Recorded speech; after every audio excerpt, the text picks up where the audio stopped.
Hello everyone. This video is going to go over the AP style guide to possessives and apostrophes. And every time I teach this lesson, all I can hear in my head is the seagulls and Finding Nemo going, mine, mine, mine. That's because possessive means to own something. If I own something, it is mine. If you own something, it is yours. So possessives show who or what possesses the thing. You're going to use an apostrophe in your writing to show possession, but whether you use just an apostrophe or you use an apostrophe S changes depending upon the various rules of possession. Plural nouns not ending in S, you will add an apostrophe S. Women's rights, women is plural, it refers to many women. And then it does not end in S, so you add apostrophe S to make it plural. Plural nouns that end in S, you're only going to add an apostrophe. So girls is toys. So if you have more than one girl who own toys, girls is toys. Churches rooms. You have multiple churches that have rooms, so churches is rooms. Nouns that are plural in form but singular in meaning, meaning that even though the noun ends in an S, it really is referring to something that is only one thing, such as mathematics. Mathematics is a singular field, but it is plural in form.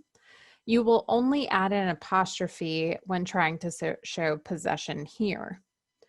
When a formal name of a singular entity ends in S, you will just add an apostrophe.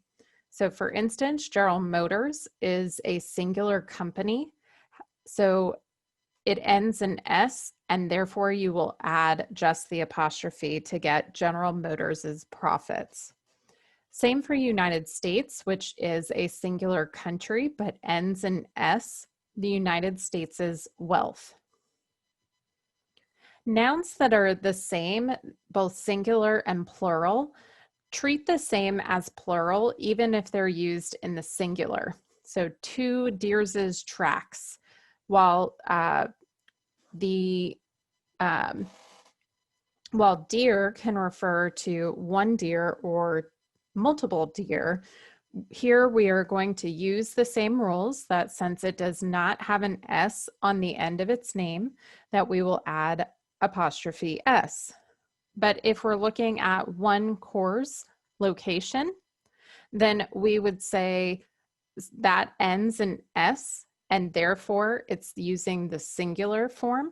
But because it ends in S, we're going to treat it the same as a plural and just add an apostrophe.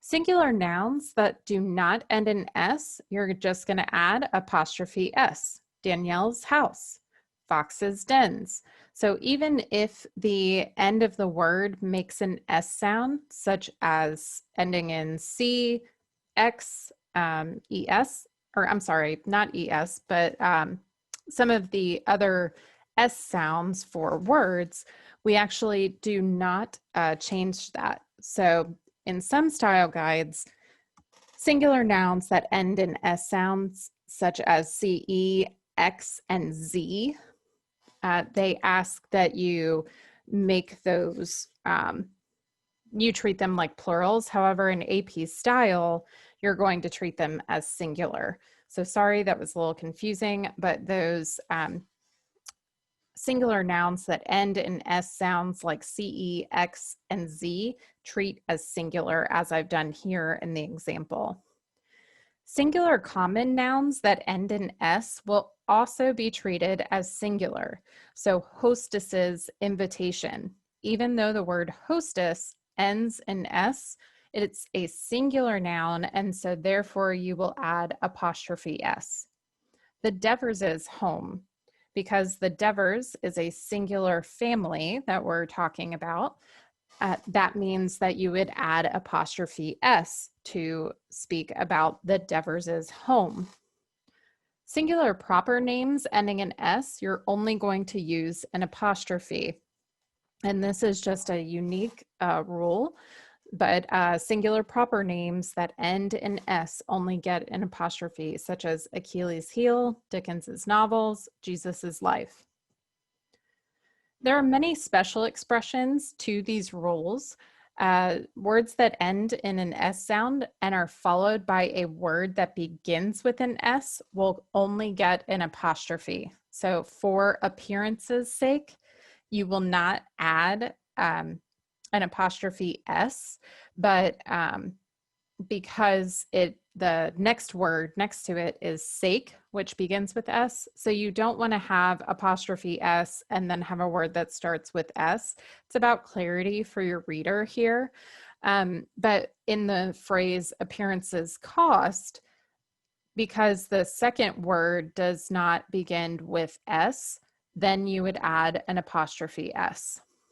Pronouns never have an apostrophe, and if you don't know the possessive pronouns and possessive adjectives for first, second, and third person subjects, you should probably study that. So if the subject is I and I want it to be a possessive pronoun, it would be mine. The computer is mine. Or it could be my computer if I was treating the possessive as an adjective. One main thing that I always like to point out is it's. This is a commonly mistaken grammatical rule in a lot of our language use. So it's without an apostrophe is the possessive for it. It means it's owned by it. It's with an apostrophe is actually a contraction for the phrase it is. So if you're using an apostrophe with it, then you are meaning it is. So that is a good way to remember that the possessive of the pronoun will never receive an apostrophe, including its. Compound words, you will add an apostrophe or apostrophe S for the word closest to the object possessed following your standard rules. So major generals, which would refer to a single major general, would follow the rules for singular nouns, apostrophe S. But if I was talking about multiple major generals, which would be people who all hold the title of major general, then that would be a plural and I would just use an apostrophe. Honestly, if you run into this place where you're not sure if it's really clear whether you're talking about a singular or plural noun, go ahead and just rewrite the phrase to avoid that confusion. Joint possession is also important to remember because if you use the possessive form only after the last word, then the ownership will be joint, such as Fred and Sylvia's apartment. By saying Fred and Sylvia's apartment, I'm suggesting that both Fred and Sylvia have a name on the apartment and they both own it together. However, if I use the possessive form after both words, it means that they are individually owned. So Fred's and Sylvia's books. So we're talking about Fred's books and Sylvia's books, and they are not shared books.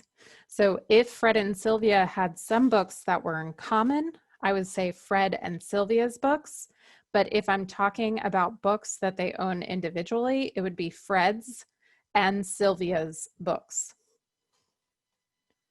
Descriptive phrases, we will not add an apostrophe to a word ending in S when it's used primarily in a descriptive sense, such as a writer's guide or a teacher's college. If you can use for or by with the words, then it's likely descriptive and you won't add an apostrophe. So a guide for writers, a college for teachers, that will give you the best clue whether or not it's a descriptive phrase or a possessive. You will need to add an apostrophe S for plural words that don't end in S. So children, which is a plural word, but that does not end in S, would need to add an apostrophe S that's treated as a singular here because it doesn't end in S. So a children's hospital.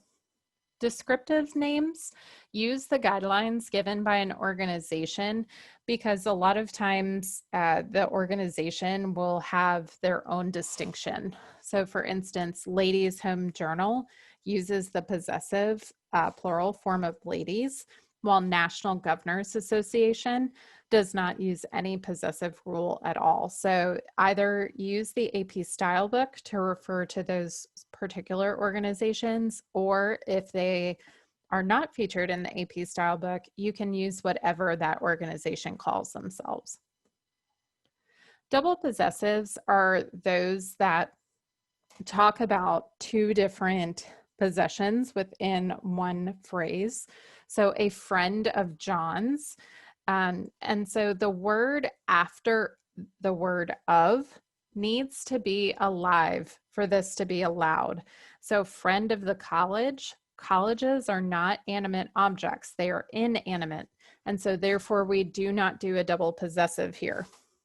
Words before of must involve only a portion of the animate object's possession. So for instance, if I were saying the friends of John Adams, well, that encapsulates all of John Adams' possessions, all of his friends. And so therefore I would not make that possessive either, but a friend of John's would be possessive. Again, we should probably rewrite this, right? John's friend. Inanimate objects, there's no standard rule about possessives for things that are not alive. In fact, we have a lot of various phrases that treat inanimate objects, things that are not alive, as possessives. But when you really think about it, can an inanimate object really own something? Maybe up for interpretation. So try to avoid excessive personalization of these objects, but know that it is okay to have an inanimate object be possessive. Just think about whether or not that really has the true meaning that you're wanting to communicate. So now that we've covered a little bit more about the use of possessives and apostrophes in AP Style, make sure you do your homework by Thursday at midnight. And then your critique 4, which will discuss the ethical considerations of public service announcements, will be due on Tuesday, September 29th at midnight. Please note that you are only critiquing one of the PSAs in the list.